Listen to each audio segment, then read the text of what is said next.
Hi all, welcome back to my channel Khushi's kitchen. ನಾನು Bhramaramba.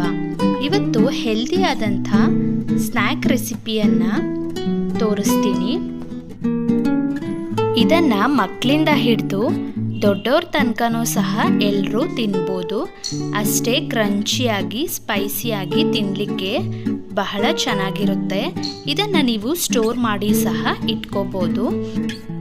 So ಬನ್ನಿ, roasted masala ಬಾದಾಮಿಯನ್ನು ಹೇಗೆ ಮಾಡೋದು ಅಂತ ನೋಡೋಣ. ಸೊ ಮೊದಲಿಗೆ ನಾನು ಚಿಕ್ಕ ಕಪ್ನಷ್ಟು ಬಾದಾಮಿಯನ್ನು ತಗೊಂಡಿದ್ದೀನಿ. ಇದು ಸುಮಾರು ಒಂದು 200ರಿಂದ 250 ಗ್ರಾಮ್ ಇದೆ. ಈಗ ಮತ್ತೊಂದು ಬೌಲ್ ತಗೊಂಡು ಒಂದು ಅರ್ಧ ಸ್ಪೂನಷ್ಟು ಅಕ್ಕಿ ಹಿಟ್ಟನ್ನು ಹಾಕ್ಕೋಬೇಕು. ಆನಂತರ ಒಂದು 1/4 ಟೀ ಸ್ಪೂನಷ್ಟು ರೆಡ್ ಚಿಲ್ಲಿ ಪೌಡರನ್ನು ಹಾಕ್ಕೊಂಡು ರುಚಿಗೆ ತಕ್ಕಷ್ಟು ಉಪ್ಪನ್ನು ಹಾಕಿ ಸ್ವಲ್ಪನೇ ನೀರನ್ನು ಹಾಕ್ಕೊತ ಗಂಟುಗಳ ಇಲ್ಲದ ರೀತಿಯಲ್ಲಿ ನೀಟಾಗಿ ಮಿಕ್ಸ್ ಮಾಡ್ಕೋಬೇಕು.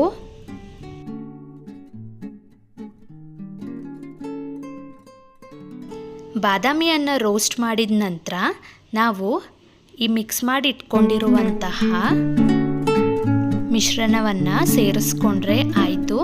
ಬೇರೆ ಯಾವುದೇ ತರಹದ ಮಸಾಲೆ ಪುಡಿಗಳನ್ನು ಏನೂ ಸೇರಿಸ್ತಿಲ್ಲ. ಇಷ್ಟೇ ನೋಡಿ, ಈ ರೀತಿ ಮಿಕ್ಸ್ ಮಾಡಿಕೊಂಡು ಇಟ್ಕೊಂಡ್ರೆ ಸಾಕಾಗುತ್ತೆ. ಈಗ ಮತ್ತೊಂದು ಕಡೆ ಒಂದು ಕಡಾಯಿ ತಗೊಂಡು ಬಾದಾಮಿಗಳನ್ನು ಹಾಕ್ಕೋಬೇಕು. ಇದನ್ನು ಡ್ರೈ ರೋಸ್ಟ್ ಮಾಡ್ಕೋಬೇಕು. ಮೀಡಿಯಮ್ ಟು ಲೋ ಫ್ಲೇಮ್ನಲ್ಲಿ ಇಟ್ಕೊಂಡು ನಿಧಾನವಾಗಿ ಇದನ್ನು ಫ್ರೈ ಮಾಡ್ಕೋಬೇಕಾಗುತ್ತೆ. ಇಲ್ಲ ಅಂದರೆ ಮೇಲೆಗಡೆ ಸೀದೋಗಿ ಒಳಗಡೆ ಹಾಗೆಯೇ ಹಸಿಯಾಗಿರೋದ್ರಿಂದ ನಿಧಾನವಾಗಿ ರೋಸ್ಟ್ ಮಾಡ್ಕೊಳ್ಳಿ. ಆಗಲೇ ಇದಕ್ಕೆ ಕ್ರಂಚಿ ಟೆಕ್ಸ್ಚರ್ ಬರೋದು. ಇದು ಸುಮಾರು 4ರಿಂದ 5 ನಿಮಿಷ ಹುರ್ಕೋಬೇಕಾಗುತ್ತೆ. ಆಗ ಕ್ರಂಚಿಯಾಗಿ ತಿನ್ನಲಿಕ್ಕೆ ಮಜವಾಗಿರೋದು. ನೋಡಿ, ಈಗ ನಿಧಾನವಾಗಿ ಕಲರು ಸಹ ಚೇಂಜ್ ಆಗ್ತಿದೆ. ಇದನ್ನು ನೀವು ಮಾಡಿದ ನಂತರ ಏರ್ಟೈಟ್ ಕಂಟೈನರ್ಗೆ ಹಾಕಿ ಇಟ್ಕೊಂಡ್ರೆ 2 ವಾರದ ತನಕನೂ ಸಹ ಅಷ್ಟೇ ಕ್ರಂಚಿಯಾಗಿರುತ್ತೆ. ಬಾದಾಮಿಯಲ್ಲಿ ಬಹಳ ಹೆಲ್ತ್ ಬೆನಿಫಿಟ್ಸ್ ಇರೋದ್ರಿಂದ ಈ ರೀತಿ ಮಾಡಿಕೊಂಡು ತಿನ್ನಲಿಕ್ಕೆ ಚೆನ್ನಾಗಿರುತ್ತೆ. ಇದು ಒಳ್ಳೆ ಸ್ನ್ಯಾಕಿಂಗ್ ಆಪ್ಷನ್. ಮನೇಲಿ ಈವ್ನಿಂಗ್ ಟೈಮಲ್ಲಿ ಬೇಕಾದರೂ ಸಹ ಈ ರೀತಿ ಮಾಡಿಕೊಂಡು ತಿನ್ಬೋದು. ಅಥವಾ ಮೂವಿ ನೋಡಬೇಕಾದ್ರೂ ಸಹ ಯಾವಾಗಲೂ ಪಾಪ್ಕಾರ್ನ್ ಮಾಡ್ಕೊಂಡು ತಿನ್ನೋ ಬದಲಿಗೆ ಈ ರೀತಿಯೂ ಸಹ ಒಮ್ಮೆ ಟ್ರೈ ಮಾಡಿ ನೋಡಿ. ಮತ್ತೆ ಇದೇ ರೀತಿ ಮಾಡ್ಕೊಂಡು ತಿನ್ನಬೇಕು ಅಂತಲೂ ಸಹ ನಿಮ್ಗೆ ಅನಿಸುತ್ತೆ. ನಿಮಗೇನಾದರೂ ಬೇಕಿದ್ದರೆ ಕಡಲೆ ಬೀಜದ ಜೊತೆನೂ ಸಹ ಈ ರೀತಿಯೇ ಮಾಡ್ಕೋಬೋದು, ಅಥವಾ ಗೋಡಂಬಿಯಲ್ಲೂ ಸಹ ಮಾಡ್ಕೋಬೋದು. ಈಗ ಇದು ರೋಸ್ಟ್ ಆಗಿದೆ.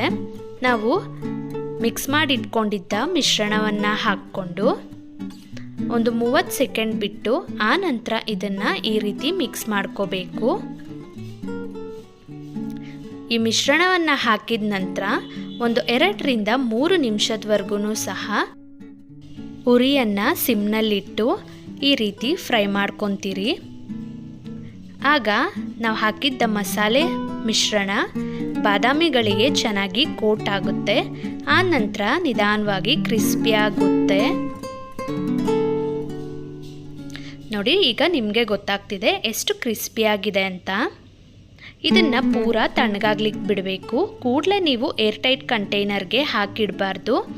ನೋಡಿ, ಈಗ ಪೂರ ತಣ್ಣಗಾದ ನಂತರ ಬಹಳ ಕ್ರಂಚಿಯಾಗಿರುತ್ತೆ. ಅದು ನಿಮಗೆ ನೋಡಿದ್ರೇ ಸಾಕು ಗೊತ್ತಾಗುತ್ತೆ. ಈಗ ಇದನ್ನು ಒಂದು ಡಬ್ಬಿಗೆ ಹಾಕಿ ಮುಚ್ಚಳ ಹಾಕಿಟ್ರೆ 15 ದಿನವರೆಗೂ ಸಹ ಅಷ್ಟೇ ಕ್ರಂಚಿಯಾಗಿರುತ್ತೆ.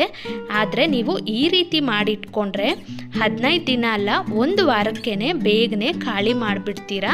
ಅಷ್ಟು ರುಚಿಕರವಾಗಿರುತ್ತೆ. ಸೊ ಮತ್ತ್ಯಾಕೆ ತಡ, ಈ ರೀತಿ ಒಮ್ಮೆ ನೀವು ಸಹ ಟ್ರೈ ಮಾಡಿ ನೋಡಿ. ಹೇಗೆ ಬಂತು ಅಂತ ನಂಗೆ ಕಾಮೆಂಟ್ ಸೆಕ್ಷನಲ್ಲಿ ತಿಳಿಸಿ. ರೆಸಿಪಿ ಇಷ್ಟ ಆಯಿತಾ? ಕೂಡಲೇ ಚಾನಲ್ಗೆ ಸಬ್ಸ್ಕ್ರೈಬ್ ಮಾಡಿ, ಬೆಲ್ ಐಕಾನನ್ನು ಕ್ಲಿಕ್ ಮಾಡಿ ಸಪೋರ್ಟ್ ಮಾಡಿ.